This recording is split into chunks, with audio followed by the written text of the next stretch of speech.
one's really heard about I'm going to just say for the sake of argument, the designer vaginas. No one's really heard about that before 2005.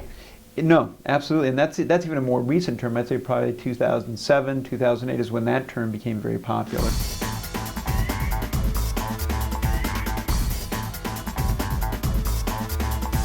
Welcome to Love Encore. I'm Karen, your host, and I have the renowned Dr. Otto Placik with me today. He's a board-certified plastic surgeon. In 2006, I did my first one, and she was very happy. And she happened to send another friend. I later found out she was an S&M model, but she was a mother who was earning more money. She was an S&M model? Yes, for clothing. And so she earned more money. Okay, so just again for the layman, so she was into some sort of sexual practices, sadomasochistic practices where she needed a certain type of vagina? Well, she worked for a very reputable photography agency that was all female. Okay. And they would film women in bondage outfits. Okay. Or very revealing outfits that would display the female anatomy. Okay. And they requested, it'd be nice if you had less prominence down there. So, okay, so basically she had excess skin around her vagina area. Correct. Okay. Of the lady. She came in and had it done, and then she actually sent another friend. And then I started getting more comfortable with doing that procedure, right. Seeing her, satisfaction with the procedure.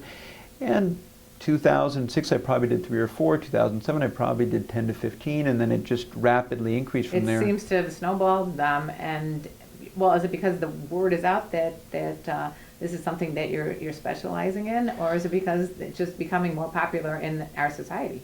I think several factors. I think number one is that women are more groomed now than they ever were. Well, that's what I was referring to with yes. the Brazilian waxes and laser techniques to make, Yeah.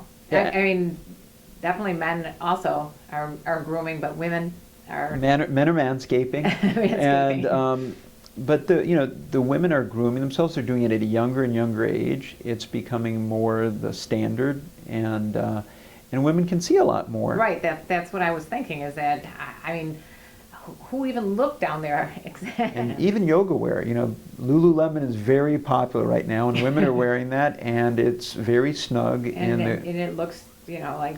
Yes, and you've heard the terms about the camel toe. Camel toe, right, exactly. And I've had young women and old women. I've had an actress, who's on stage, who wears very thin outfits and very revealing outfits, say that she had actually an audience member comment on it.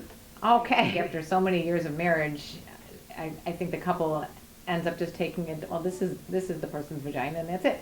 Now this person is divorced, she's going out into the dating scene, and maybe she's uncomfortable with the way she looks. Right, and if somebody can get into an intimate situation not having to hide, get undressed in the dark, right. And being comfortable wearing sexy lingerie, yes. And be that much confident, that will be that much more attractive to that partner. Right. It's all about the confidence when you're naked. Exactly. Yeah. And for a male as well. I mean, they're not going to want to take their shorts off if they're concerned about what their partner may say about the size of their phallus. Right. And especially if somebody's made fun of that. Mm-hmm. Yeah, so if a husband used to make fun of his wife for having, extra, turkey gobble on her vagina, that could be, I could see where that would really be a difficulty for her to go be with a new man.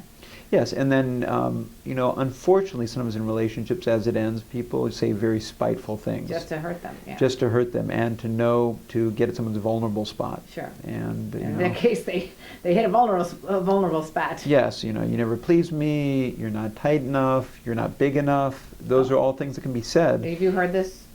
Yes. Yeah. And then people will moving on. Sometimes women will say, like, I want to feel more during intercourse. Oh.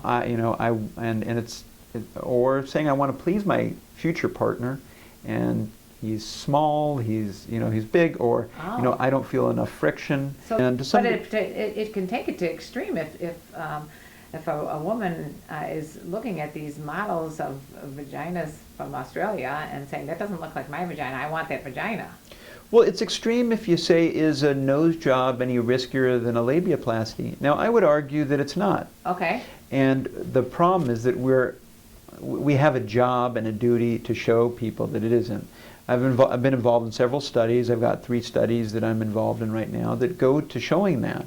That people are satisfied with having their vaginas altered. And have you found that in your own practice? Absolutely, and it's one of the reasons why I enjoy doing the procedures. Patients who had had the labial procedures felt better about themselves. And do you think that's because the people that are coming to you have always felt uncomfortable with the way they look down there, and now they are happy because it was changed? Yes, and I think that, you know, for those women who are coming in and doing it for themselves, they're going to derive the greatest sense of satisfaction. If you'd like to reach Dr. Placik, his information is going to be in the comment section here on YouTube, but it's also at his website. My website is bodysculptor.com. So please look him up, and by all means comment here on YouTube if you enjoyed our video.